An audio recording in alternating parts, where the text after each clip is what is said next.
Hey, what's up guys, Fantasy 2 here. This is actually just right after the Nintendo Labo video, and honestly I really do want to give my thoughts about it, and the entirety of MoonBlast isn't able to talk right now, so we'll definitely talk about it at a different time. Look out for that. I'll definitely post like a little preview on my channel before I link to MoonBlast channel in hopes that we actually do record a video or analysis about the Nintendo Labo. But till then, if you just want to hear my thoughts, my own personal thoughts about it, well, this is the video for that. And I'm actually really surprised at what this was. I never would expect Nintendo to actually sell us officially licensed cardboard ever in my life. I wouldn't expect anyone to actually sell me cardboard in my life, but I mean, it does seem like a really cool idea. And remember, this is for kids. This isn't for the adults, the adult fan base of Nintendo.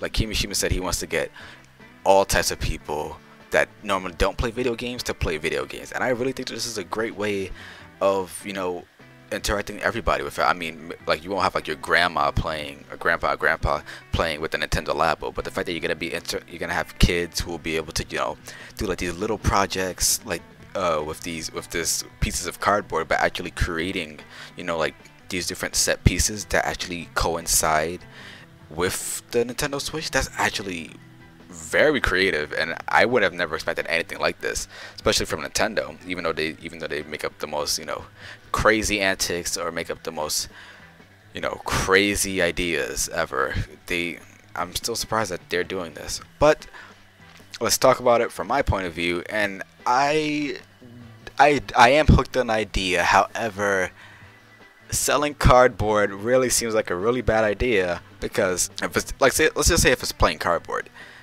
if a little kid rips off just a little piece and like and he can't put pieces together, I mean, you kind of just lost out on like $70-80 now.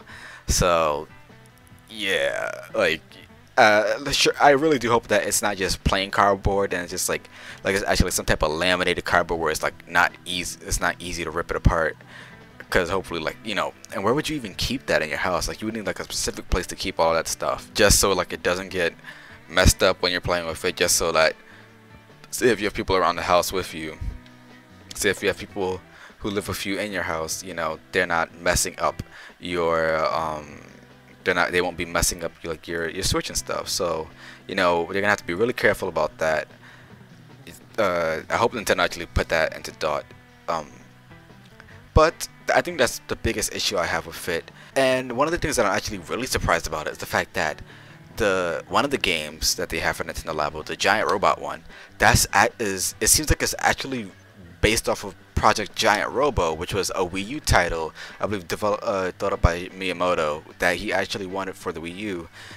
Granted, it was a Wii U title, so yeah, that's what that means. But yeah, the fact that they're actually doing something with that concept and actually still using it for the Switch, that they move it to the Switch, it not only does it kind of show you how much of a failure the Wii U was, and the fact that they could totally flop, but the fact that the Switch is so successful already, and the fact that they're already pushing out this project, this Nintendo Labo thing, and it's like, it looks cool. Like, I'm actually very interested. Like, it has even adults interested, and I'm pretty sure it'll definitely have kids interested when they get to try it out, which I believe is San Francisco and New York will they be having like tryouts, like a demo for it, like how they had with the Nintendo Switch. Other than that, I am very impressed in a weird sort of way that Nintendo is actually able to do this, and the fact that people are actually interested in it other than just me.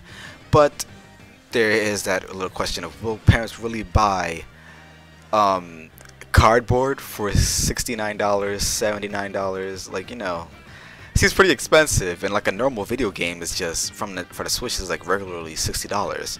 So it's like, I mean, I guess I'm getting more I'm getting more bang for my buck, essentially. Because here's the thing with the Variety Kit one, the Toy-Con, they call it the Toy-Con one, which I think is pretty cool. There's 5 for Variety Kit. There's actually 5 games for you to play. And then for the Giant Robo one, it's just that one Robo kit with the robot game, with the giant robot game, which is pretty cool. But again, it's also the fact of, well, how easy will this be? I don't, constructing it isn't the hard part, because that's probably gonna be one of the fun parts. And then actually playing with it, yeah, that's definitely seems pretty fun. And the fact that, you know, you're being able to use the Joy-Cons, they're really putting into action what the HD Rumble and what they showed off in the Nintendo Switch presentation. The fact that the Switch Joy-Cons have these HD Rumble possibilities where it actually feels like it's like what you do actually is really what's happening in your hand. I remember when they used the Ice Cube example in the Nintendo Switch presentation, or how when I played ARMS, or how I still do play ARMS, like it really does capture your punches. It really does capture whatever you do, and like it isn't gonna capture everything you do to a T, but it definitely is almost 90% accurate in everything that you do. And the fact that it really does seem like you have these AR peripherals that work with the system, that are working with the Switch and with real life, that really does, you know, it really does push the boundaries of reality and video games just through cardboard. That I still can't get over that. Cardboard, like, are you serious? There definitely is a lot of promise with this project. There definitely is a lot of definitely quirky aspects, definitely confusing aspects, but I really do believe that this can be something very enjoyable for kids, and even for adults who do end up purchasing it. This definitely will be something that kids can enjoy, and adults who do decide to purchase it can definitely have some fun with. All in all, it is pretty good. It seems like a pretty good idea. Maybe I'll actually buy it. I mean, my birthday is March 14th, so if I still have money around that time, I don't see an issue with spending $70 on cardboard. Yeah, I mean, I would prefer it a lot more as a birthday present, so I don't have to spend my money on it. I feel like if it's a waste if I don't end up liking it, but hey, you never know. Well, alright guys, and that was my thoughts on the Nintendo Switch Nintendo Labo. Definitely tell me what you think in the comment section below, and maybe we'll see more content for it with E3 coming up. That'll definitely be promising. Well, it does come out after E3. Well, no, it actually comes out before E3. So, I mean, they should be holding up the peripheral. Like, they'll definitely should still be supporting it. I mean, they kind of did that with the Wii U, but it lasted for 6 years and it still ended up flopping. So that might not mean much. But it's kind of dead now, so it doesn't really matter. Like, the Nintendo Labo actually replaced the Wii U section on the Nintendo EU website, so if that isn't something to go by, I don't know what to tell you. Well, talk to you guys in the next video, and see you later.